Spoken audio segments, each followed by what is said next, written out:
550년 춘추전국 시대의 새로운 접근. 팟캐스트 공원국의 춘추전국 이야기입니다.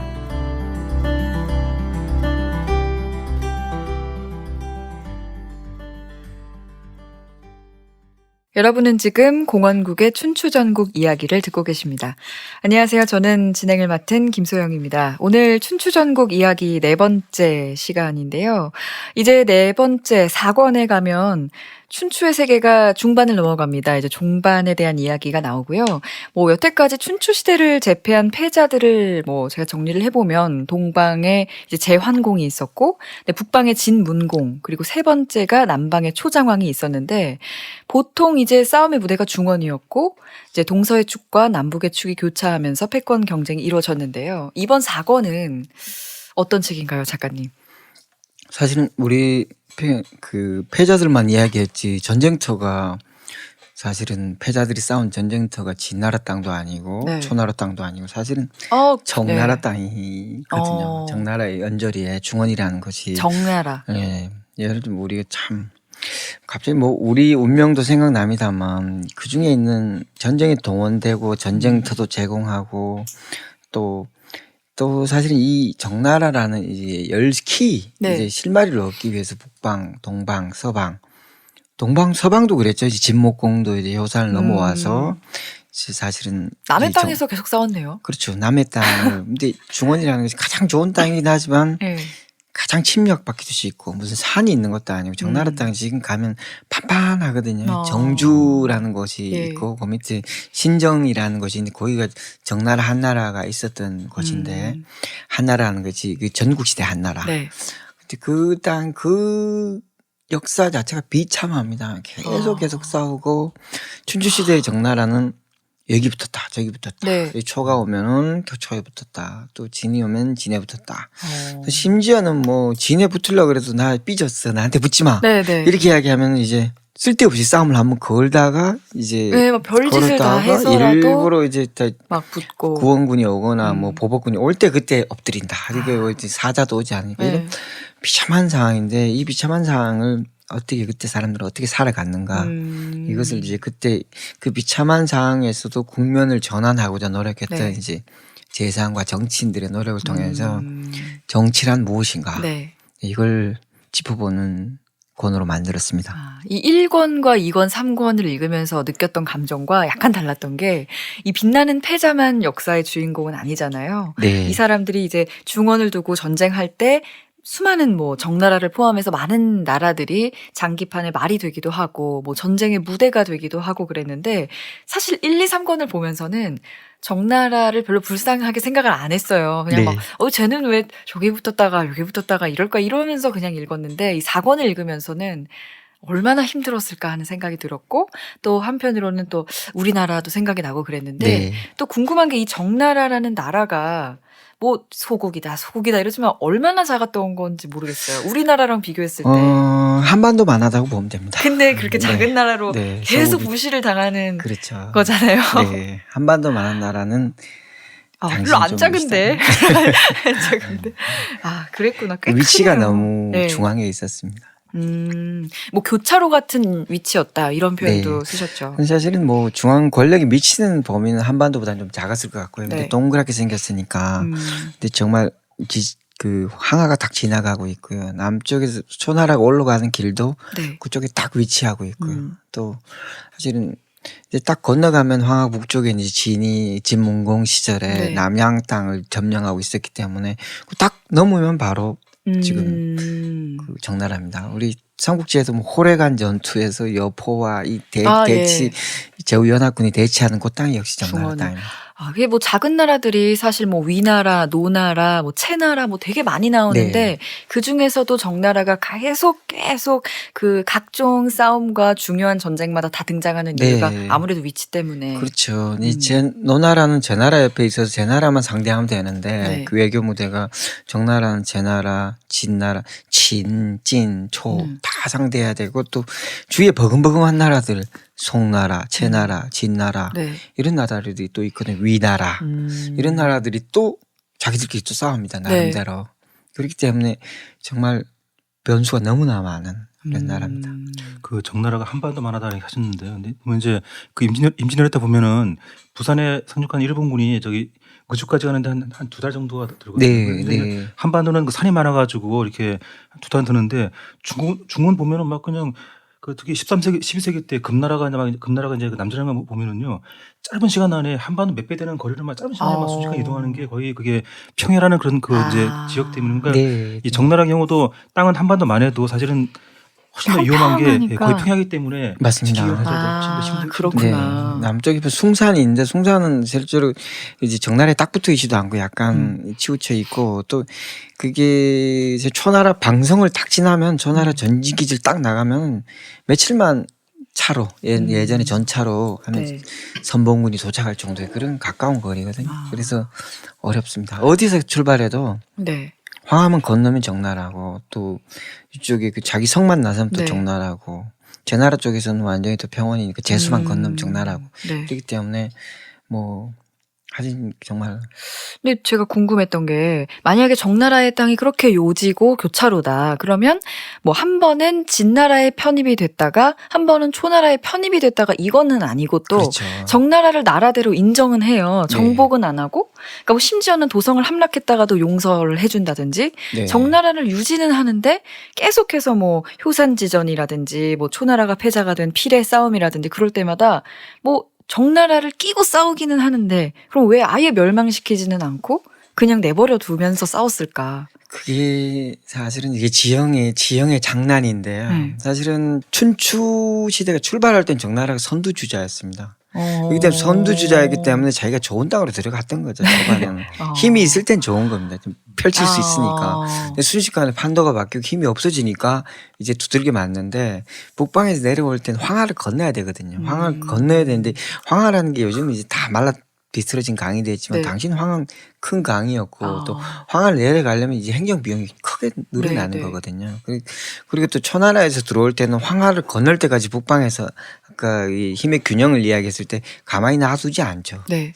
그렇기 때문에 적나라는 딱 남겨두기에, 지금까지는 딱 필요할 정도로 남겨둘 정도의 지리적인 위치인데, 사실은 또 남에게 줄 수는 없는. 그러니까 계속 내가 가지고 거죠. 관리하기에는 좀 번거롭지만 네. 내 편은 들어줬으면 네, 좋겠고, 뭐 이런 나라였었나 봐요. 그렇죠. 그래서 이 느끼는 게, 보통 우리가 재상 얘기도 많이 하잖아요. 네. 뭐 패자들의 얘기도 많이 하지만 뭐 관중이라든지 여러 가지 참모들의 이야기를 많이 하는데, 이 큰 나라의, 힘센 나라의 참모들과 적나라 같은 나라의 특히나 귀족이라든지 뭐 공자들이라든지 재상이라든지 하는 사람은 좀 이상한 딜레마적인 존재였을 것 같아요. 맞습니다. 네. 네. 정말 이중 삼중인데, 첫 번째 딜레마는 내가 큰 나라 중에 어떤 나라에 붙을 것인가, 개인적으로. 춘추 귀족사에서는 일종 귀족들끼리 연결 관계가 있는 네. 거거든요. 네트워크가 있습니다. 그래서 내가 진나라 쪽에 붙는 일종의 그 사람들과 교류가 있는 내 가문이라면 함부로 왔다 갔다 할 수가 없습니다. 그러다 보면 이건 개인적인 관계가 끊어지는 거거든요. 그렇기 때문에 그런 게 있고, 또 나라를 지킬 때도 자기들끼리 싸우고 있는 귀족들이 싸움할 때는 결국 한 군대로 나가야 되기 때문에, 네. 군대를 어떻게 편제할 것인가, 이런 문제도 있고요. 또 공실을 또 어떻게 볼 것인가. 공실의 생각하고 귀족들의 생각이 또 다를 수 있거든요. 어떤 국제적인 문제를 두고. 그렇기 때문에 그 작은 나라의 귀족들이 생각할 건 훨씬 많습니다. 큰 나라보다. 큰 나라들에서는 뭐 귀족이면 작은 나라 귀족하고는 급이 다르기 때문에 네. 지나가면은 네. 대접을 받거든요. 근데 이제 지금 여기 주인공인 적나라 자장 같은 경우, 여기 눈치 보고 저기 눈치 보고 하면서 공을 대신해서 화살 온갖 욕을 다 먹으면서 네. 일 처리해야 될 일은 이중인 거죠. 예, 저는 이 사권이 어떻게 보면 가장 의미 있게 읽을 수 있는 책이 아닌가 지금까지라고 한번 생각을 해봤는데요. 역사는 왜 읽느냐라고 봤을 때 저는 이제 현재성이 있기 때문에 읽는다는 거죠. 뭐 2000년 전에 뭐 춘추 전국이라는 시대가 있었고 자기들끼리 뭐 이러쿵저러쿵 했던 게 뭐 그냥 재밌다 하면 이야기거리로 그냥 끝나고 하는 거죠. 그런데 그것을 굳이 읽는 이유는 그리고 거기서 교훈을 얻는 이유는 2000년 전에 그 이야기가 마치 오늘 내가 살아가는 이야기처럼 느껴지는 경우가 많다는 거죠. 맞습니다. 예, 사실 이름만 뭐 좀 바꾸면 네. 뭐 조선시대 때 이야기로 치환될 수도 있고 뭐 심지어는 지금 2017년에 우리나라에서 일어난 이야기로도 치환될 수 있는 겁니다. 그런 점에 있어서 이제 뭐 똑같지는 않지만 역사는 반복된다라는 이야기도 어느 정도 타당성을 가지는데요. 저는 이 사곤에서 정나라를 보면서 이 사실 어떻게 보면 정말 말 그대로 강대국 사이에 있는 약소국의 운명이 과연 무엇인가, 그리고 강대국 사이에 있는 약소국이 살아남기 위해서는 과연 어떠해야 하는가라는 부분에 있어서 어떤 하나의 그 상당히 큰 전형을 보여준다라고 하는 것이죠.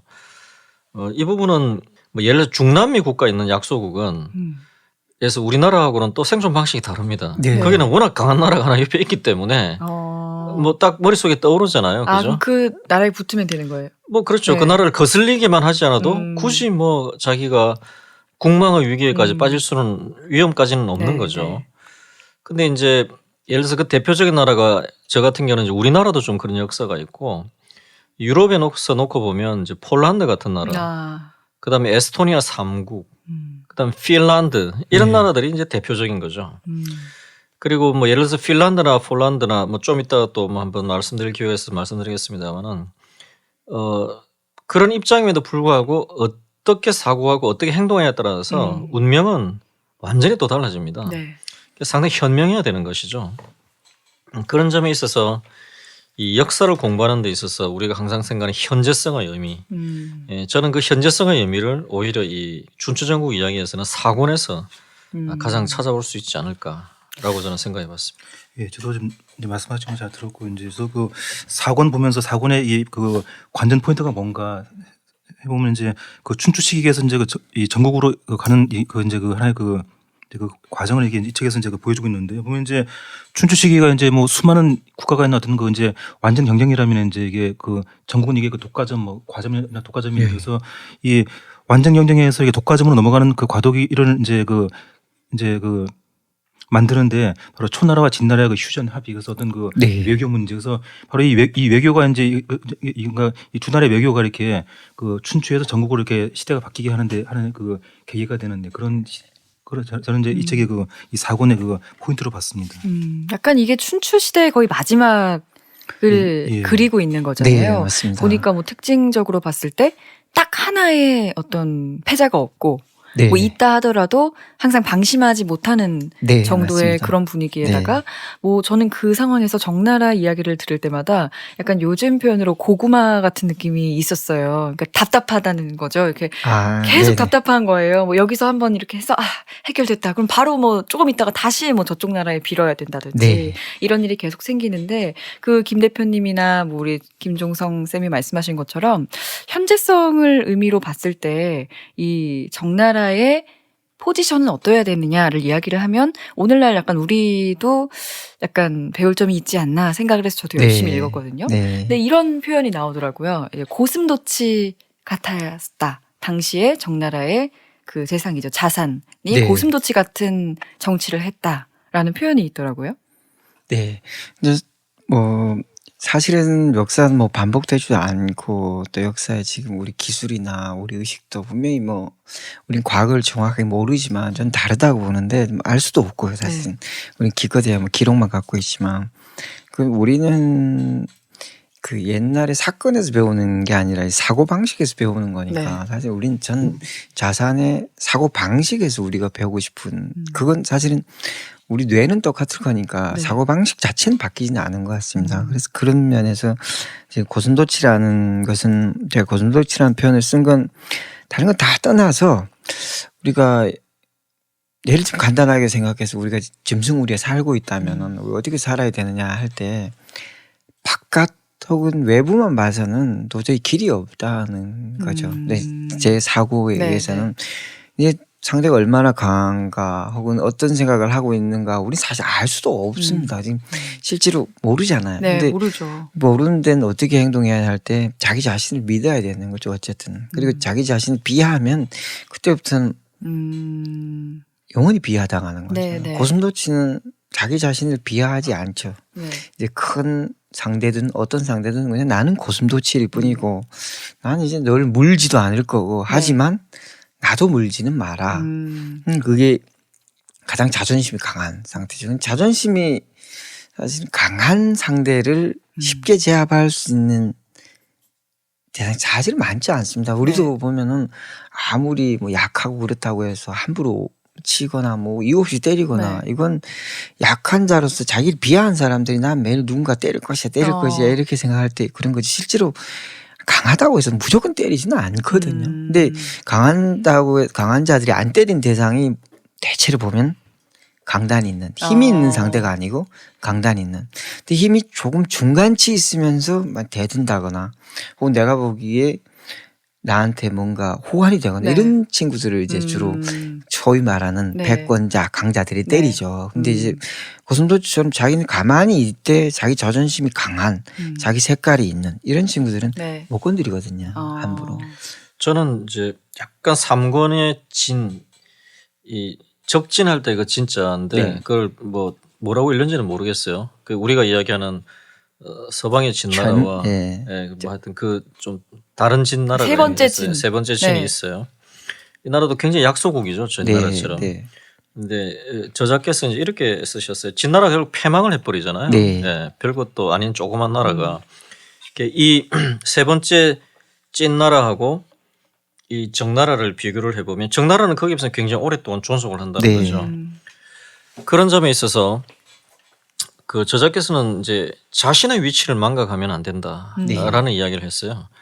제가 이제 나름대로 역사를 읽어보면 뭐 역사뿐만 아니라 기업들도 마찬가지예요. 어떤 조직이나 가만히 보면은 외침으로 망하는 나라는 거의 없어요. 다 내분으로 망하는 거예요. 이미 내분이 일어나서 약화되어 있다가 결정적 계기를 그냥 외침이 줄 뿐이지 사실 외침으로 망하는 나라는 그렇게 많지 않습니다. 의외로. 그리고 저는 그래서 이제 그 아까 말하는 생존 방식의 자신의 위치를 망각하면 안 된다라고 하는 게 강자는 강자대로 자신의 위치가 있는 겁니다. 아량도 있어야 되고 힘을 함부로 남용하지도 않아야 되고 하지만 힘이 있다는 것도 알아야 되고 약자는 힘이 없다는 것도 알아야 되지만 또 하나 세상의 이치를 좀 더 정확하게 꿰뚫고 있어야 되고 또 하나 아까 고슴도치라고 표현했는데 내부적으로 또 어느 정도 단결되어 있어야 되고 그러면서 자부심이 있어야 되고 이제 이런 부분들이 다 있는 것이죠. 그래서 저는 이제 그런 관점에서 이렇게 이야기하고 싶어요. 이 세상 만물에 존재하는 모든 생물체들이 다 생존 방식이 다르다는 거죠. 뭐 예를 들어서 아까 코끼리 말씀하셨으니까 뭐 그냥 편하게 코끼리하고 생쥐를 한번 이야기해 보죠. 코끼리는 코끼리대로 자신의 그 방식대로 삽니다. 생쥐는 생쥐의 방식대로 삽니다. 근데 사람들이 보기에 뭐 감정이입을 좀 과도하게 시키면 코끼리는 저렇게 자신감 있게 자기 편하게 이렇게 다니는데 생쥐는 왜 저렇게 눈치를 보고 재빠르게 움직이고 좀 비겁해 보이냐라고 하는데 그거는 어떻게 보면 인간의 교만인 거예요. 생쥐는 생쥐가 살아가는 방식이 최적화가 되어 있는 것이고요. 또 그렇게 하기 때문에 살아가는 것이에요. 자, 이야기를 인간의 국가로 다시 놓고 보면 정나라는 정나라인 자기 자신이 처한 위치 그리고 국제관계 외부 이 관계를 계속 어떻게 보면 요즘 표현으로 내비게이션을 한 거예요. 계속 찾아가고 최적점을 찾아가고 내면적인 소위 자존심과 자부심은 있지만 그렇다고 해서 타인에 대해서 생존을 위해서 머리를 숙이는 것에 대해서 그 자체를 자기 자존심이 훼손당한다고 생각하지도 않는 뭐 일종의 그런 것도 좀 있고 그리고 설사 굽히고 비굴하게 보인다 하더라도 그것을 아무한테나 하는 것이 아니라 그것이 가치가 있을 때만 또 한다는 거죠. 그럼 굉장히 지혜로워야 된다는 겁니다. 그런 점에 있어서 저는 이 정나라의 사례 특히 그 약소국에서 그런 소위 내비게이션을 리드했던 자산의 사례 이 사례가 저는 이 사권의 가장 중요한 뷰포인트라고 저는 읽었습니다. 이 정나라를 이끌었던 자산이 여기에서 굉장히 비중을 많이 차지하는데 결국 그 사람이 중요했던 거는 전략적인 목표를 좀 명확히 한 거잖아요. 예를 들면 정나라가 뭐 패자가 된다, 누구를 이긴다 이런 게 아니라 생존을 전제로 했고 그러기 위해서 침략을 받지 않고 착취를 최대한 줄이는 것에 중점을 뒀기 때문에 그 책에서 읽으니까 이제 자산 이후에 약간 약소국들이 나라를 어떻게 지켜야 되는지 기본적인 어떤 가이드라인을 만들어줬다. 뭐 이런 부분이 그렇습니다. 있더라고요. 지금 아까 그 연결시켜서 이야기를 하면은 사실은 여기 이 책에 나오듯이 제 나라가 큰 나라였지 않습니까? 네. 제 나라가 이제 진 나라의 약점을 통해서 이 복잡한 한번 슬쩍 들어갔다가 빠져나오는데 이걸 보고 이제 두 작은 나라인 이제 노나라의 네. 이제 명신이 장무중이라는 사람이 내가 이제 잘했지. 제 아, 나라에 네. 이제 군주가 이렇게 갈 때 그때 이야기를 하죠. 군주는 정말 쥐 같습니다. 어떻게 이 거대한 제 나라를 끌고 그 다이라 행동을 할 수 있느냐. 왜냐하면 사람이 이제 쥐를 못 죽인 건 이 집을 태울까 봐 못 죽이는 거지. 네. 쥐가 무서워서 네. 불을 못 지는 게 아니다. 근데 어떻게 지금 힘이 없을 때 이 큰 나라가 힘이 없을 때 그렇게 비굴하게 하더니 상황이 바뀐다고 샥 들어가서 기습 한번 때리고 음이 도망가느냐. 그럼 이것은 무엇이냐면 이건 정말 코끼리로 행동해야 되는 네. 나라가 쥐같이 행동했다. 그러면 쥐가 되는 쥐 대접을 받게 되는 거거든요. 네. 예. 근데 네. 사실은 그게 정나라보다 더 비참한 거죠. 큰 나라라도 네. 쥐같이 행동하면 쥐 같은 나라가 될 수밖에 없는 거고, 근데 작은 나라라도 자산처럼 할 수 있다면 이제 그 고슴도치 대접을 네. 받는데 도대체 핵심 고슴도치의 이 가시가 뭐냐, 네. 이걸 뭐 우리가 알아야 되는 거잖아요. 뭐 고슴도치처럼 행동하고 싶어도 사실 뭐 어떻게 가시가 행동하는 없으면 게, 네. 안 되니까. 정나라는 전 이제 자산은 이제 팔색조라고 이야기를 했는데 말이 안 통하는 상대에 대해서는 철저하게 엎드립니다. 그냥. 네. 그냥 무조건 힘으로 제압하려고 할 때는 엎드리고. 네. 지금 예를 들면 초나라의 그 완전히 폭군 네로 같은 왕이 있잖아요. 친구가 나오면 영왕. 무조건 엎드립니다. 네. 엎드리는데 어떤 식으로 돈이 드는 방식으로 엎드리지 않죠. 네. 가장 요즘 빨리 친구가 모여 하면은 미적거릴 수가 없습니다. 이건 폭군인데 네, 미적거리면 근데 지금 제일 좋은 거는 각인가대 미적거리는 게 가장 안 좋은 거거든요. 어차피 갈 건데. 그럼 밤을 달려서 달려가는 거예요. 내가 제일 빨리 왔습니다.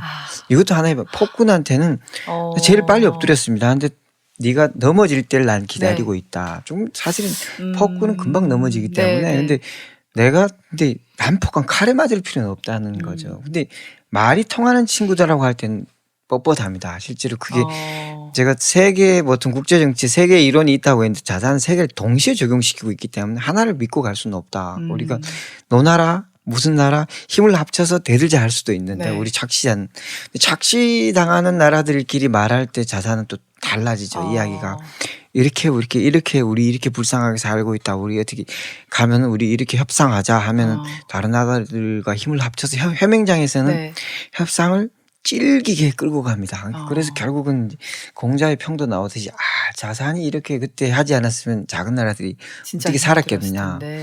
얼굴이 있을 때는 이제 모든 나라들은 사실은 큰 나라들은 아까 쥐같이 행동할 수 없기 때문에 얼굴이 필요한 자리에서는 함부로 할 수가 없습니다. 국제회의 같은 자리에서는요. 그때는 체력이 좋은 사람이 이기는 거죠. 회의가 안 끝날 때 끝까지 내가 여기 왔기 때문에 끝까지 버티는 우리 겁니다. 부담 좀 줄여주세요. 이렇게. 줄여주세요. 유엔에 가서 말하는 다음에 거죠. 이야기합시다. 안 되는 거죠. 안 됩니다. 지금 와서 지금 이야기 사람들 다 모였을 때 할 때 때를 쓰는 게 아니라 그러면 옆에서 응원군이 있는 거죠. 옆에서 우리 같이 이 장소에서 내 얼굴이 있는데 너 자꾸 떼내고 싶어도 얼굴 때문에 못하는 거죠. 근데 지금 보면 가장 잘 못하는 게 자리에서 말하지 않고 자리가 파면 뒤에서 급이 달라지는 거거든요. 근데 자리가 마련됐을 때는 정말로 정말 개처럼 물고 끝까지 안 놓는 거죠. 근데 내 이야기를 안 해주면 난 가지 않겠다. 근데 자리가 안 되어 있을 때 멀리 있을 때 또 여기서 말해봤자 누구도 들어주지 않을 때는 재빨리 엎드리는 거죠. 엎드릴 수밖에 없잖아요. 근데 그게 싸울 수도 없는 것이고. 근데 분명히 틈이 있는 게 강자들이 말하자면 강자들이 항상 틈이 있는 거거든요. 자산이 이렇게 보면 지금 패권 질서가 저물고 있다. 그럼 어디 갈라질 것인가. 패권 질서가 갈라질 때 지금 진나라는 공실하고 귀족들 사이가 갈라지고 있다.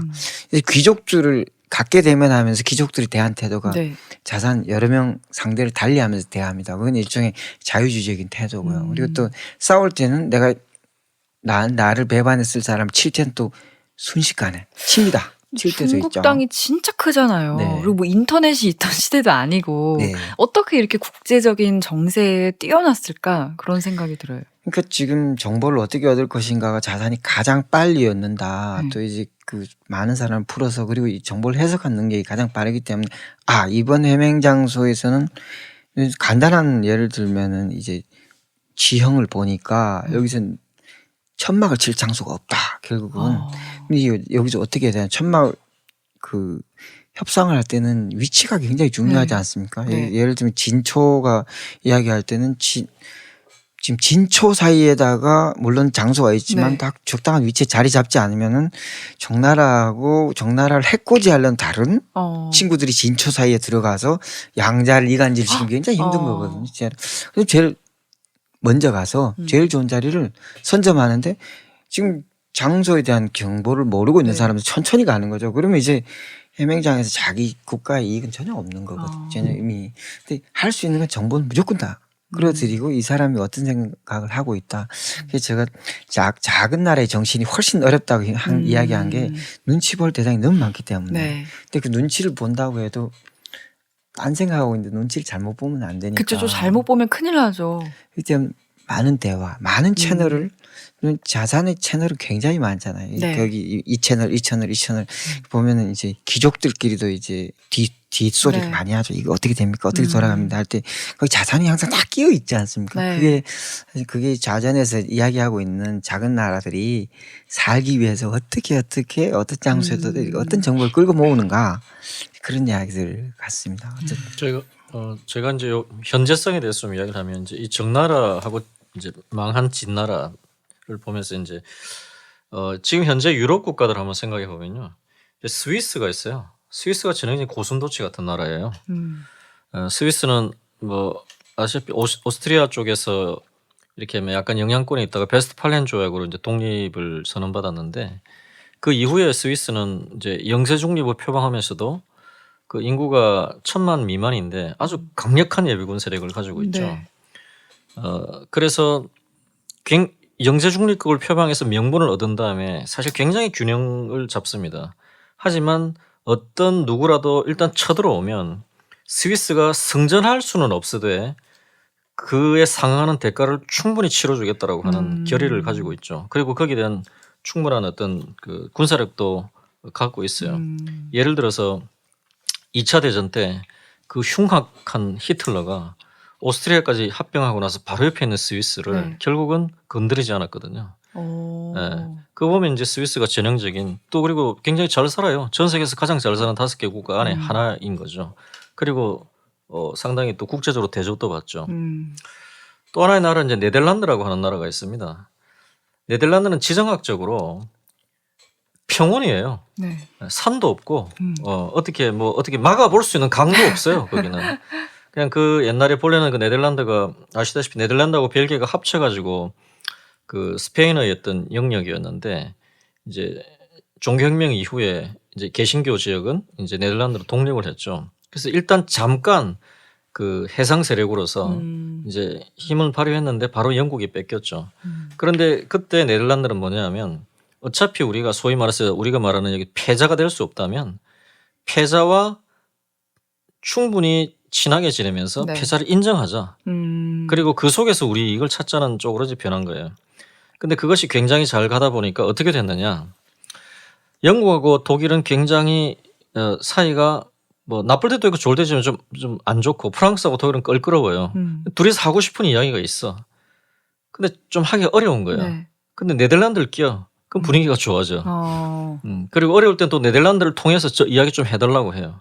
그래서 항상 그 힘은 없고 굉장히 약소해.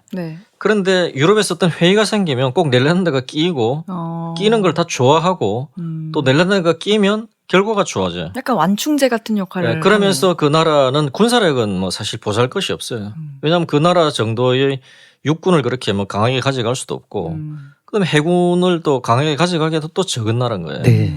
하지만 기본적인 경제력을 가지면서 그걸 바탕으로 외교력으로 이제 생존해 나가는 나라죠. 또 하나의 나라가 우리나라랑 가장 비슷한 나라가 핀란드입니다.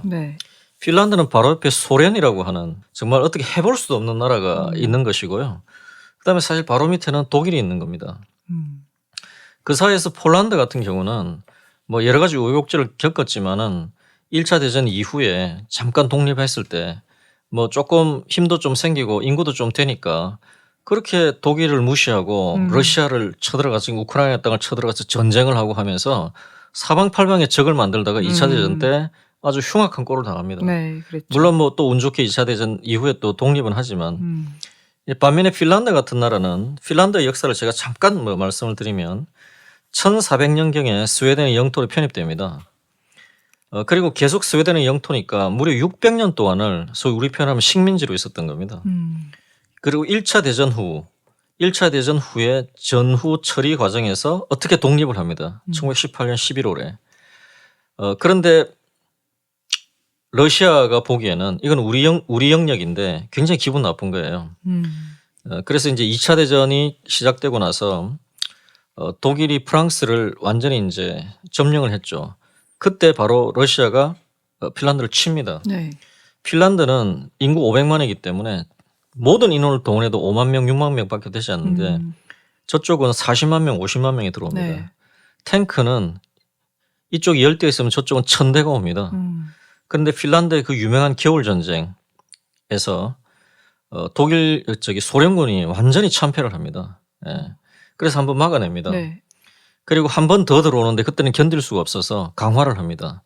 영토를 많이 포기를 해요. 근데 독립은 유지를 해요.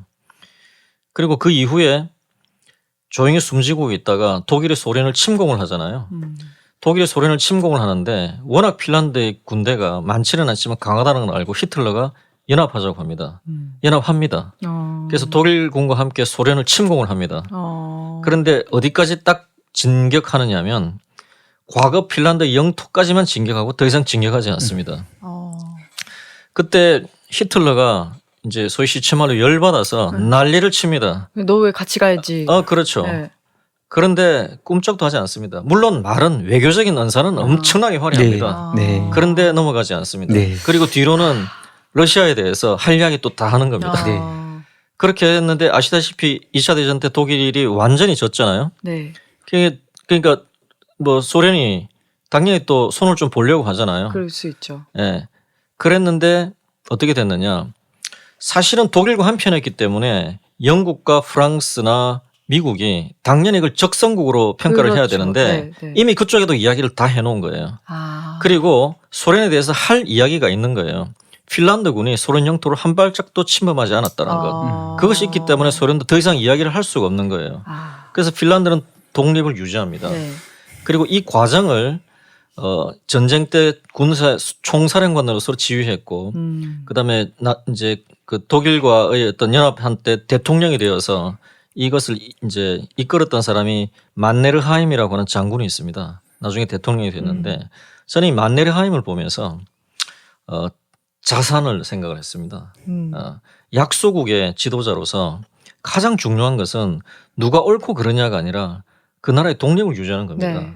그 나라의 독립을 유지하는 데 있어서는 어줍잖은 선악은 없는 거예요. 왜냐하면 선악의 기준을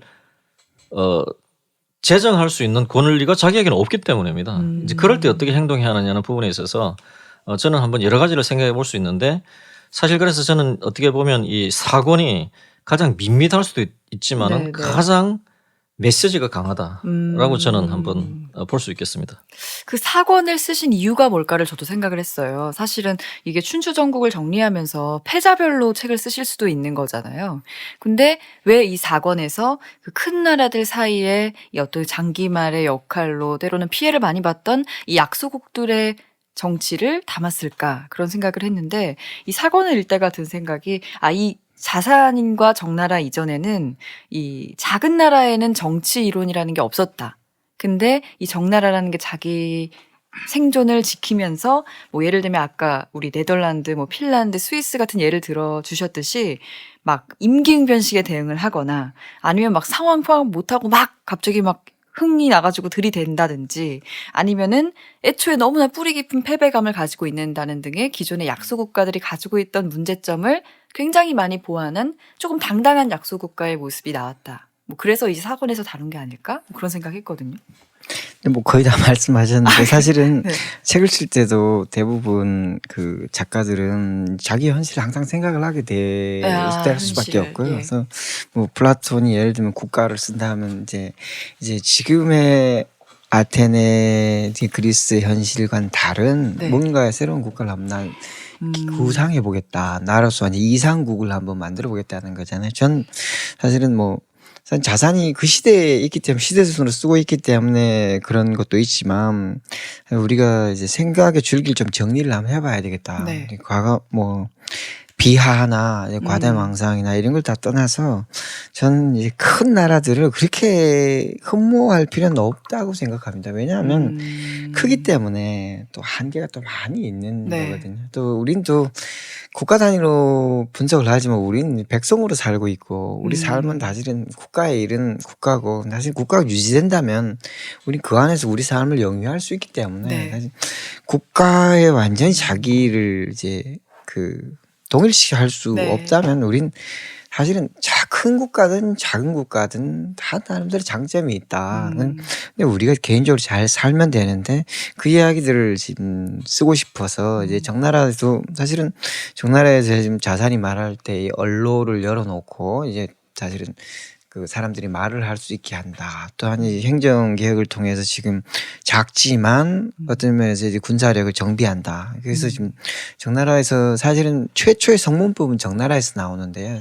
성문법이 예, 형정 네. 지금 실질적으로 진문공이 성문법을 했다고 하지만 그건 이제 만일에 공포하는 이런 성격이 네. 아니고 이제 행정을 처리하기 위한 성문법을 이제 직접 주조해서 이제 도성에다 놔놓는 겁니다. 네. 난 이 법을 통해서 다스리겠다 할 때 많은 사람들이 이제 걱정하고 또 대국에서 간섭이 들어오는 거죠. 네. 간섭이 들어올 때 그 자산이 한 말은 일단 나는 실력이 없어서 우리나라는 이런 식으로 다스리겠다. 이건 어쩔 수 없는 것이다. 사실은 법치라는 것이 왔다 갔다 하는 것을 이제 자산이 우리나라가 살려면 이렇게 왔다 갔다 해서는 안 된다. 어떤 상황이 됐을 때는 우린 이렇게 네. 행동한다는 걸 알고 있어야 된다 했기 때문에 한 건데 결국은 그게 나중에는 이제 진나라로 법치 이제 네. 법 그러니까 옮겨가서 결국은 이제 법과들이 득세하게 되는데 다 자산이 처음에 한 이야기는 그런 이야기들은 아니었거든요. 네. 어쨌든 우리나라는 이런 식으로 앞으로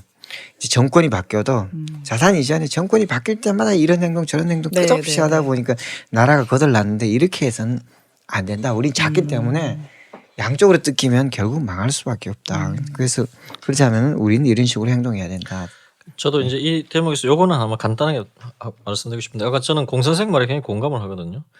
이런 형태의 국가 이야기, 자산의 이야기 이런 이야기는 참 흥미롭고 재밌습니다. 메시지도 있고. 근데 사실 어떻게 보면 나하고는 별 상관없는 이야기예요. 내가 뭐 왕도 아니고 네.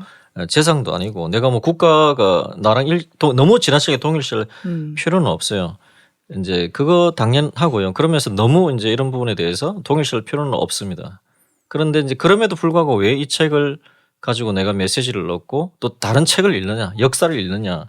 이것은 뭐냐 하면 결국 국가 단위든 개인 단위든 아니면 어떤 기업 단위든 또 다른 형태의 조직 단위든 세상을 살아가는 양상은 사실 굉장히 비슷하거든요. 하나 인간으로 놓고 봐도 정말 초나라 장왕과 같은 입장에서 태어나는 그런 집안과 그런 여건에서 태어나는 사람이 있는 반면에 적나라에 뭐 평민처럼 태어나는 사람도 있는 것입니다. 네. 예. 그 어떻게 보면 한 사회 안에서도 각자가 가진 출발점이 다 다른 것이고 역량이 다른 것이고 다 다릅니다. 네. 그런데 인생살이를 쭉 살아보면은 출발선이 좋다 그래서 결국 많은 것을 이루고 또 삶 자체에 대한 퀄리티가 높아지는 것도 또 아니에요. 나름대로 주어진 여건에서 어떤 길을 택하고 어떤 판단을 하며 항상 이렇게 변화하는 상황 속에서 어떤 선택을 하느냐가 그 사람의 삶에서 굉장히 중요하거든요. 그런 부분에 있어서의 지혜를 저는 이제 여기 특히 4권에서 여러 가지를 읽을 수 있다고 하는 것입니다. 예, 저도 그 작은 나라의 생존에 대한 말씀을 좀 드리고 싶은데요. 우리나라 보면 그 고려 때 보면은요. 그래도 보면은 그 고려가 보면 이 구조가 북방의 유목민하고 이제 중국의 농경민이 사이에 끼어서 이렇게 이제 거기서 네, 끼어서 생존을 맞습니다. 하는데요. 네. 보시면 고려가 그 전속하는 500년 동안에 이 질서가 3번 바뀌거든요. 이 동아시아 질서가 바뀌는데 처음에는 뭐 거란족 요나라 그다음에 그 패권국이요. 처음에는 요나라 그다음에 또 금나라 또 몽골 이렇게 바뀌었는데 매번 바뀔 때마다 딴 나라들은 다 그 망하는데 고려만 유일하게 또 그 생존을 해요. 그래서 보면 네. 이제 되게 그 외교를 아주 그 잘한 경우인데 보면 이 고려가 이제 그런 특징을 갖고 있거든요. 보면 이제 질서가 바뀔 때 강한 나라한테 신속하게 또 동맹을 또 바꿔요 또.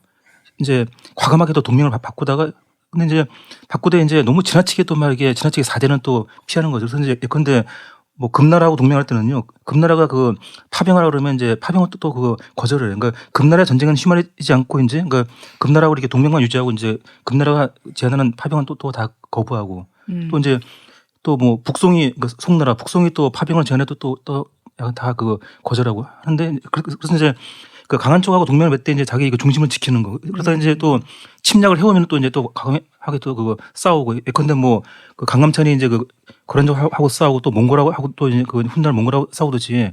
그러니까 그렇게 이제 극한 경우는 또 이제 또 그 싸움도 하고 그런 세 가지 특징을 그 보이거든요. 그러니까 신속하게 동맹을 바꾸고 또 이제 바꾸되 지나치게 또 협조 안 하고 또 그러다 이제 급하면 또 이제 막판까지 가면 또 그 싸우는 전략인데 어떻게 정나라하고는 어떻게 그 고려하고 어떻게 전략이 좀 그 비슷할까요? 저 뭐 지금 우리가 지금까지 결국은 첫 번째도 말씀드렸듯이 지금까지 우리가 어떤 나라라는 시스템을 가지고 와서 이 언어도 그대로 가지고 이걸 이제 뭐 중국을 분석해 보겠다고 이제 글을 쓰게 된 것도 우리 조상들이 어쨌든 간에 지금까지 어떻게든 살아보겠다. 또 이 땅에서 우리 시스템을 유지하면서 좋든 싫든 살아보겠다고 한 조상들의 노력이 좀 쌓여서 그렇게 된 것일 거고 분명히 고려나 저는 고려나 모든 우리 조상들이 대응하는 거 볼 때 사실은 정말 헛되게 대응한 건 하나도 없다. 어떤 게 이렇게 될 수도 있고 저렇게 될 수도 있고 다 주장은 맞다. 근데 그 핵심은 뭐냐 할 때 자산이 이야기하는 것도 그거죠. 결국은 내가 뭘 가지고 백성을 다스릴 것인가 이게 핵심이거든요. 근데 이제 싸워야 되는데 나라가 없어져 버리면 백성을 다스릴 것도 없는데 결국은 뭘 가지고 다스릴까 할 때는 우리 내부의 믿음, 우리 내부의 시스템을 가지고 사실은 상대도 많이 바꿀 수 있는 거죠. 상대 과대평가할 수도 없고 과소평가할 수도 없고 완전히 예를 들면 상대가 여기 나온 초영왕 같은 친구라면 사실은 싸울 수도 없는 거죠. 근데 그런 친구들은 또 오래 못 가기 때문에 엎드려도 어느 순간에 또 기회가 오기 때문에 그건 우리 조상들이 굉장히 오랫동안 사대도 하고 뭐 교린도 하고 하면서 그 눈물겨운 노력들을 볼 때마다 가끔씩 어떤 면에서는 슬프기도 하지만 어떤 면에서는 그 목적이 백성들을 위한 거라면 어떤 행동을 다 할 수 있지 않을까. 근데 목적이 사실 우리의 생존 백성이 아니라 아까 같이 내가 여기서 지금 자산이 죽여버린 친구들이 있습니다. 그렇죠? 그 친구들은 누구냐 하면 자기 이익을 위해서 적국을 끌어들인 녀석들이 있죠. 그런 친구들은 확실하게 내부에서 다스릴 수 있는 건 다스리고 정말로 방법이 없어서 정말로 수백 배의 적이 들어오면 항복할 수밖에 없지 않습니까? 제 생각에도 백성이 다 죽을 수도 없는 문제고 예를 들면 뭐 수십만이 쳐들어온다면 뭐 10만이 쳐들어온다면 싸우겠지만 정말 100만이 들어온다면 저는 항복해야 된다고 저는 생각하거든요. 살아야 되니까요. 근데 100만으로 우리 주위에 100만으로 누군가 들어온다면 분명히 미친놈일 것이고 수양제도 그렇고 미친놈들이죠. 그러니까 뭘 얻겠다고 100만을 들고 뭐 수십만을 들고 그런 친구들 올 때는 당연히 엎드려야죠. 제 생각에는. 엎드리고 그렇지 않은 친구들에게는 우리 가르칠 수 있는 거 보여줄 수 있는 거 보여주고 나의 정체성을 보여줄 수 있는 거고. 근데 전 뭐 그런 면에서 저희 이제 고려시대 조상들 전 그런 면에서 굉장히 높이 평가합니다. 조선시대도 그렇고. 뭐 고려든 조선이든 현대까지 진짜 힘들었을 것 같기도 한데 이런 전략을 충분히 써왔고 그걸 또 존중하시는. 그러니까 저는 항상 그렇습니다. 그 역사의 단절은 없어요. 그러니까 한 나라나 한 가족도 마찬가지고 또 존재하기 위해서 중요한 것 중에 하나 또 자부심이거든요. 신화도 만들고 전서도 만들고 뭐 하는데 그런데 자신의 역사나 뭐 이런 부분에 대해서 지나친 자신감을 가지는 그것도 문제예요. 그런 현실을 모르고 어떻게 보면 뭐 좀 정신 이상하게 될 수도 있는데 또 어떻게 보면 자신의 역사에 대해서 또 지나치게 폄하하는 그것도 패배주의예요. 다만 이제 객관적으로 항상 보면서 애정을 가지되 객관적으로 보면서 그 과오를 보고 성취를 보면서 또 교훈을 얻는 것이 역사인데 저는 한마디로 저는 항상 우리나라 역사를 이렇게 봅니다. 역사책을 읽다 보면 분통이 터질 때도 있고 자부심이 넘칠 때도 있고 참 잘했다 싶을 때도 있고 왜 이렇게밖에 못하나 하고 통탄할 때도 있습니다만은 중요한 것은 그래도 하나의 국가로서 현재가 유지가 되고 있잖아요. 하나의 독립된 공동체로서 문화를 가지고 있고 언어가 있고 그리고 더욱 중요한 것은 어찌됐든 뭐 우리나라가 2017년 현재 기준으로 그래도 이 정도면 세계에 나가서 경제적으로 상당히 괜찮은 그럼요. 입장이고요. 네. 저는 항상 그 이야기를 하는데 우리나라 여권 가지고 그래도 해외 나가면 네. 꽤 대접받습니다. 아유. 그러니까 어떻게 보면 우리가 이만큼 이렇게 있다는 자체가 뭐 제가 말씀드린 조선시대든 고려시대든 그 수많은 어려운 과정 속에서 그 의사결정과 선택이 좀 잘 된 것도 있고 못된 것도 있겠지만 그걸 전체적으로 놓고 보면 네. 그래도 완전히 막가지는 않았다. 네. 그랬으니 이러저러한 시련이 있다 하더라도 우리가 지금 이 정도 위치에 와 있다. 라고 하는 것이 저의 기본적인 생각이고요. 네. 그런 점에 있어서 왜 우리가 이 춘추 전국을 잃느냐는 겁니다.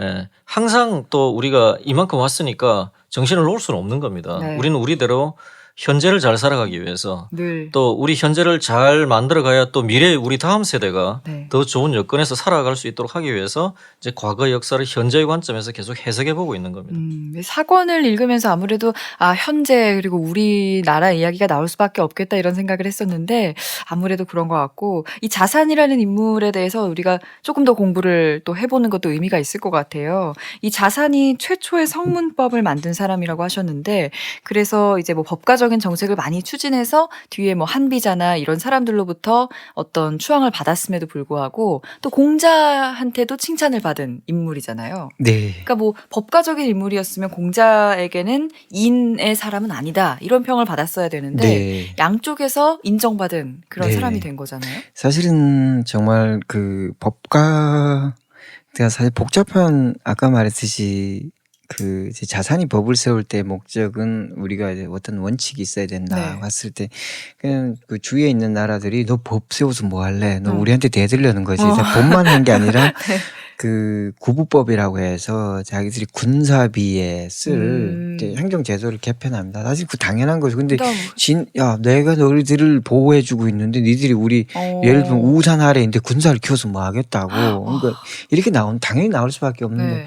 근데 나는 도적을 방어하는 거지 내가 싸우겠다고 네. 하는 게 아니다. 근데 도적이 오면 내가 도적한테 다 줘야 되느냐. 근데 우리도 살아야 되고 그리고 지금까지 역사를 봤을 때 자산이란 말이 이제 만약에 큰 나라가 더불어서 보살펴주고 이제 애정을 가지고 작은 나라를 보듬어준다면 내가 당연히 뭐 때문에 달라들겠냐. 그래. 당연히 공물을 들고 내 자발적으로 네. 뛰어간다. 그러나 지금까지 알다시피 그렇지 않은데 난 도적들이 내 몸이라도 조금 지켜야 네. 된다. 이렇게 이야기하는 그게 나의 법이다. 약간 할 말이 없어지겠네요. 근데 그렇지만 화가 나겠죠. 네. 그렇지만 이렇게 딱 잡아 떼는 거죠. 근데 그런데 지금 법가 개혁 알다시피 뭐 상황이나 이런 친구들이 나중에 가면은 법가 핵심 언론을 막아야 돼요. 왜냐하면 법에 대해서 말하는 친구는 가장 극형이 법에 대해서 말하면 이 법이 틀렸어라고 말하면 바로 죽여버려야 됩니다.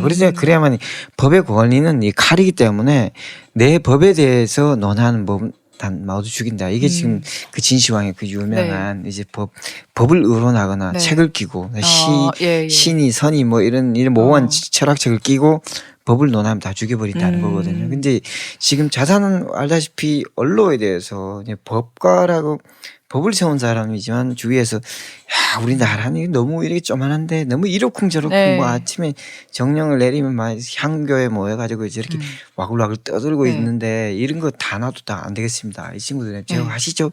이렇게 해서 자산이 한 말이 있잖아요. 뭐 당태종이 나중에 모든 사람들이 반복합니다만 이게 최초의 자산이 한 말이 결국은 이제 언론이라는 것이 물과 같다.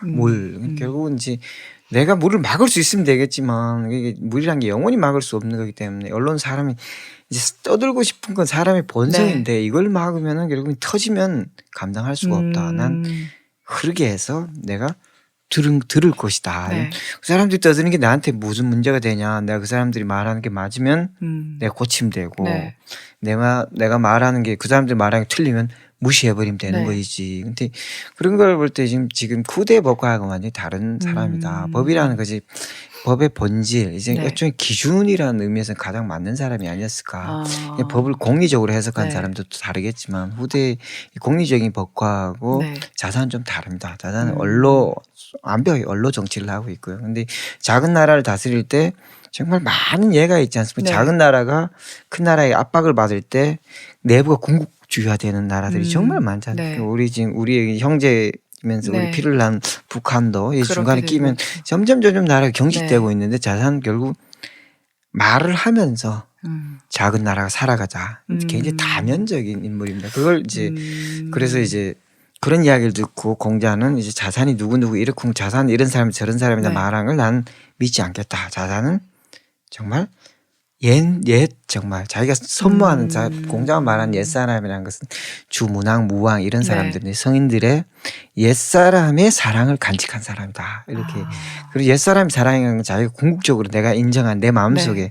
공자의 마음속에 있는 깊은 사랑을 간직하고 있기 때문에 그 사람들의 자산이 사람들이 이런 행동 저런 행동 뭐 뾰족하지 않습니까? 네, 네, 고슴도치니까 그런 것들 내가 다 받아들일 수는 없다. 공자가 말한 건 아. 후대 법가들은 자산이 이렇게 해서 나라를 이렇게 했으니까 나도 이제 나라를 이렇게 하는데 자산의 법가하고 조금 다르다고 할 수 있겠습니다. 이 후배 법가 이제 후배들이 뭐 네. 한비자라든지 네. 뭐 상항 이런 사람들이 사실은 말로가 그렇게 좋지가 않았잖아요. 네. 뭐 예를 들면은 뭐 미움을 많이 받는다든지 네. 자기가 만든 법에 걸려서 뭐 자기가 다친다든지 네. 뭐 이런 것들이 있었는데 자산에게는 어떤 사랑 같은 것들이 있었기 때문에 공자한테도 인정받고 그렇다면은 공자와 자산을 비교한다면 어떻게 될까요? 이야기가. 관중 경제 서상에서 관중과 네. 또 그 육아 후대 뭐 맹자하고 전번에 비교했는데 경제 사상 면에서는 육아는 너무 많이 처진다. 관중의 경제 사상에 대해서. 근데 법 사상 면에서는 이제 국가를 다스리는 법 사상 면에서는 자산의 구체적인 법 사상이 이제 육아보다 훨씬 앞선다. 그렇지만 공자는 이제 종합적으로 판단하기 때문에 네. 사실은 이제 철인 정치를 시도한 사람이고 공자는 그렇지만 자산은 철인 정치라는 게 불가능하다 현실에서. 네. 그렇기 때문에 어떤 기준 사람이 계속 바뀐 현실 정치가 있기 때문에 끝없이 바뀌면서 정나라가 자기 아버지 때 자기 그 숙부 때 자기 때 이런 걸 하면서 너무나 바뀌는 건 많이 봤기 때문에 나라를 다스리는 건 철인 정치고 사람이 아니라 일종의 시스템이다. 이렇게 현실 정치인이니까. 약간 이렇게 시스템을 강조한 사람이고.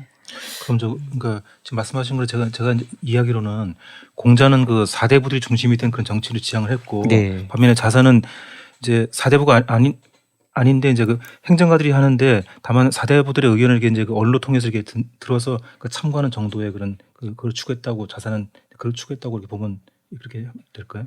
이 문제는 너무 큰 문제라서 사실 그 기존에 남아있는 기록을 가지고 이야기하기 쉬운데 사실 법 행정가들의 힘이 계속 전국시대로 가면 네. 커지거든요. 근데 네. 사실은 그 단초를 제공한 사람이 사실은 이 자산인 건 맞습니다. 구부법도 만들고 또 뭐 그럼 구부법 만드니까 노나라에서 작은 나라들이 막 개혁을 시작합니다. 왜냐하면 나도 살아야 되니까. 근데 이제 결국은 이제 자산이 나온 땅 그 주위에 있는 사람들이 법과 개혁이라는 건 결국은 이제 내 국가를 강하게 하되 얼마나 빠른 속도로 강하게 하느냐. 네. 이게 핵심이거든요. 근데 자산의 개혁이 지금 그 물꼬를 완전히 터줬던 거죠. 진나라가 또 하지 않았던 이제 그 세금 걷기. 네. 그리고 또 여기도 나오지만 5라는 것이 벌써 등장하거든요. 그 15로 5. 오나라가니까 5명 네네네. 체제로.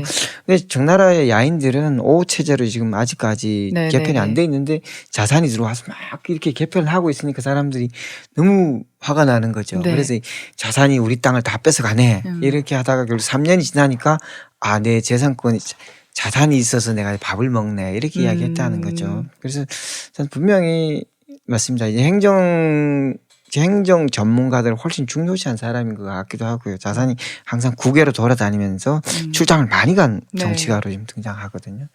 그래서 그렇기 때문에 뭐 국외로 이제 국이라는 건 뭐 자기 성 주위를 돌아다니면서 계속 조직하기 위해서 뭐 뛰어다니는 그러니까 작은 나라이기 때문에 어쩔 수 없이 한계도 있었지만 끝없이 이제 우리 어쨌든 국가가 생존하기 위해서 어떻게 내가 해야 되냐 나름대로 그 행정 혹은 법 이런 면에서 훨씬 더 이상적이진 않지만 현실적인 아주 현실적 처음부터 끝까지 그냥 현실 정치인이 아니었나. 근데 말은 이상을 들고 왔다 항상. 그래서 자산이 문체 그러니까 자산이 말이 없었으면 누가 자산의 뜻을 알았겠느냐. 네.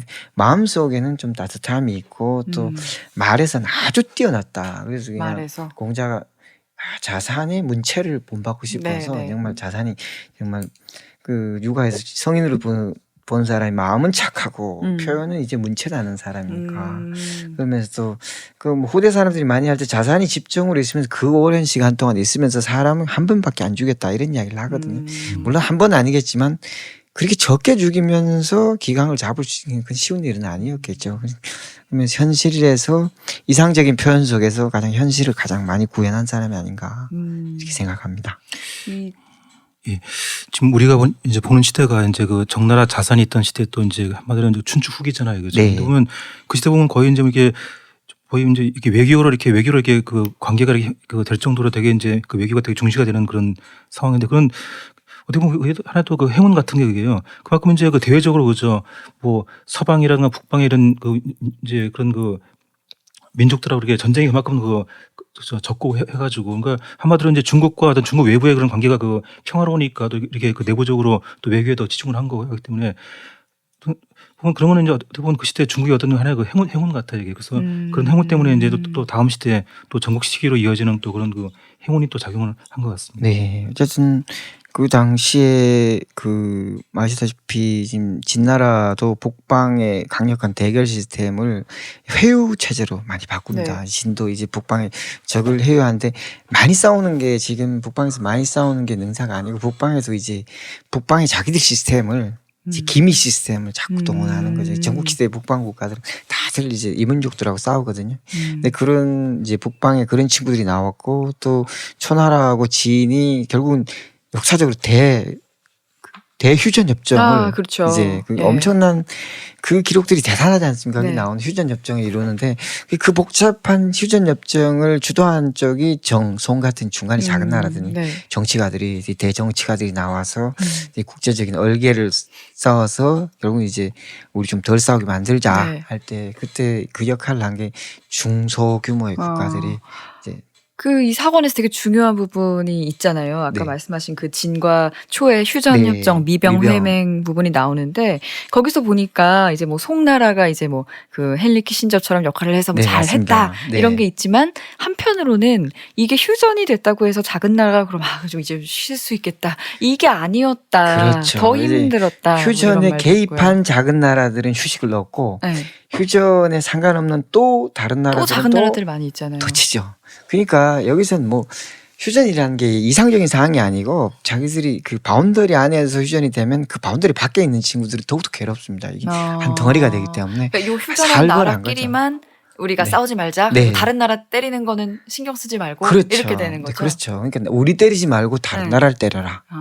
그렇게 되는 거죠. 그렇기 때문에 외교에서 우리가 무시당하는 게 아니야, 나를 빼는 게 아니야. 그게 외교가들이 제일 두려워하는 게 실제 당연히 두려워해야 되는 네. 게 우리 나를 빼고 뭔 이야기를 하느냐. 네. 이건 굉장히 외교가로서 생명이 걸리는 문제거든요. 내가 무조건 나 빼고 이야기하면 당연히 뭔 이야기를 하냐. 이거 네. 캐치를 해야 되는 거죠. 근데 이 친구들이 모여서 진초 해맹하면서 주의를 그래 우리 멈추고 주의를 네가 커지고 있는 우리 알아서 잠시 멈추면서 우리 각자 크자. 네. 그 대신 우리끼리 싸우지 말자. 이렇게 나갑니다. 그러니까 어떻게 보면 이거는 뭐 자기들만 쉬는 거라고 볼 수도 완전히 있기는 과정 네. 체제입니다. 네. 한데 이게 독점 체제에서 과점 체제로 가면서 작은 나라들은 또 더 힘들어지고 또 정나라 같은 경우에도 사실 전국 시대에 가서까지 계속 살아남지는 못하잖아요. 네. 그럼에도 불구하고 이 사건에서 정나라가 어떻게 생존했는지 이런 걸 지켜보는 것도 나름 의미가 있었던 것 같아요. 춘추 5패해가지고 그 패자들 얘기하는데 네. 그래서 구체적으로 패자의 지위를 받으려면 어떻게 되는 것 같은 그 요건도 한번 얘기를 해주셨으면 좋겠어요. 근데 패자라는 건 사실은 확실한 정의가 있습니다. 패자는 회맹주가 패자입니다. 네. 예를 들면 해맹을 하면은 사람들이 모여서 해맹의 의뢰가 굉장히 크거든요. 네. 그 수십 명이 아니고 수십 명의 사절단이 모이고 또 이 사절단을 보호하는 군대도 같이 나옵니다. 군대가 같이 나와서 자기 나라 크기에 따라서 군대를 하는데 최초로 사표를 누가 하느냐. 네. 이것이 그 맹주가 사표를 하는 거죠. 네. 네. 그래서 최초의 사표란 맹주를 회맹의 맹주라고 하는 거거든요. 그래서 이게 패자인데 근데 이름만 있고 실질이 없는 경우에 패자라고 하지 않고 회맹의 맹주이면서 누구나 인정돼서 추대하는 그래서 제 황공 같은 경우는 모으면 이거 당연히 맹주는 황공이죠. 네. 형님이죠. 이렇게 하면 자기가 사표를 합니다. 그러면 자기가 주관하고 나중에 사표를 한다는 게 뭘 하는 거예요? 그죠? 네, 피를 이제 네. 우리 그 흑사회에서 네. 피를 깨물어서 피 네. 섞어가지고 같이 네, 마시고. 가장 먼저 피를 이제 넣는 거예요? 희생의 피를 이제 아. 넣는 거고 그리고 마지막에 해맹 끝나고 이 네. 인을 다 도장을 네. 찍어서 이게 국제 규약이다 아. 선포한 사람이 아. 이제 회맹 주고 그걸 모든 사람이 인정하면 그 사람이 바로 패자가 사표를 되는 거죠. 한다는 그럼 게. 저기 그 이제 패자로 승인되는 데 있어서 그 천자의 그 주나라 천자 있잖아요, 그죠? 네. 주나라 천자의 승인이 반드시 필요하지는 않죠, 그죠? 천자는 뭐 당연히 패자가 생기면은 청자가 당연히 승인합니다. 근데 그 패자는 뭐 힘에 의해서 결정되기 때문에 천자가 또 패자가 이미 이 사람이 패자가 되려고 하는데 감히 천자가 안 돼. 이런 거는 없는 그런 거고. 경우는 있을 수 없습니다. 아. 예, 그리고 좀 아까 말씀하신 그 사표 의식이 이제 지금도 계속 이주가 되잖아요, 그죠? 네, 보면 이제 그렇죠. 중국에 하면 맞습니다. 중국의 그 비밀 결사에 보시면은 뭐 천지라든가 상합에 보시면은 네. 회원 들어갈 때 이제 이렇게 사표를 해가지고 네. 또 회원으로 또 이렇게 예, 네. 승인이 되고. 네. 사표 이야기도 굉장히 그 의식도 재미도 있고요. 네. 거기에 대한 은사도 굉장히 정교합니다. 예를 들면 간단하게 말하면 이제 제가 김경준 대표다 네. 하면은 이제 100명이 모였을 때 사표를 이야기 내가 이런 일을 하기로 했다. 네. 그러면은 이야기 내처럼 내가 만약에 이걸 어길 경우에는 네. 하늘과 땅과 이 땅 귀신과 그리고 나머지 99명이 나를 죽인다. 요까지 하는 그 맹세가 있고요. 네. 만약 99명이 나를 죽이고 내 후손까지 죽인다. 이런 사표 의식도 근데 있고. 그런 걸 해놓고서도 막 계속 어기고 그랬네요. 그게 바로 이제 바로 전국 시대입니다. 그래서 맹세가 많아질수록 네. 전쟁은 더 많이 난다. 그러면 전국 시대 가서도 계속 그 사표를 계속합니다. 계속해요? 계속합니다. 계속하면서 계속 속이고. 그렇습니다. 근데 그게 뭐 예. 기록이 보면 막 당장 속인 것 같지만 그래도 1년은 가고 심하게 10년도 가고 하기 하긴 때문에 또 뭐 하루아침에 뒤집는 거예요. 지금 현대에서 뭐 만든 뭐 유엔 규약 같은 것도 마찬가지로 네. 이게 쉽지는 않겠죠. 계속 지키는 게. 그 청나라 때 보면은 이제 청나라 대학가가 비밀결사 천지에 보면은요 사표 의식 하면서 또 항상 또 그걸 하더라고 이렇게 그 연극을 해요. 연극에 가서 이제 신한테 봉헌을 하고 그다음 또 이제 사표도 하고 해가지고 이제 회원을 받아들이고 이렇게. 그러니까 보면 항상 이렇게 그 연극이랑 공연이 꼭 이렇게 그 추가가 되더라고요. 그긴 제가 이제 연구를 못했고요. 예. 분명히 그때도 그런 복잡한 의식이 있었을 겁니다. 근데 음. 얼마나 치사하냐 하면 네. 가짜 사표를 하면서 네. 이제 가짜 사표를 하면 상대방이 보고 둘이 이렇게 이제 짜웅했구나 네, 몰래 네. 사표장을 보고 있는데 실제로 안 하고 이제 유인해서 그냥 공격하고 이런 경우도 있습니다. 이제 막 5권부터는 정말 막가파가 나가겠네요. 가짜 사표까지 있습니다. 이제 얼마나 잔혹하고 복잡할지. 이제는 뭐 5권부터는 정말 여태까지 저희가 얘기했던 4강의 국가들 외에도 새로 등장하는 강자들이 있잖아요. 네. 뭐 그런 국가들부터 시작해서 정말 전국 시대가 펼쳐지는 거죠. 네, 맞습니다. 5권에서도 흥미진진한 이야기 나눠보도록 하겠습니다. 오늘 3분 수고하셨습니다. 고생하셨습니다. 네, 수고하셨습니다.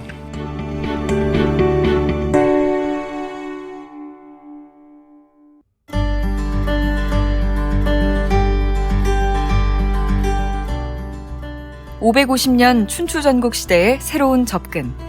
팟캐스트 공원국의 춘추전국 이야기는 기획 후 10년 만에 11권으로 완성된 춘추전국 이야기의 공원국 저자, 딜로이트 컨설팅 김경준 부회장, 역사평론가 김종성 작가와 함께 550년 춘추전국 시대의 치열한 삶과 투쟁의 현장을 전합니다.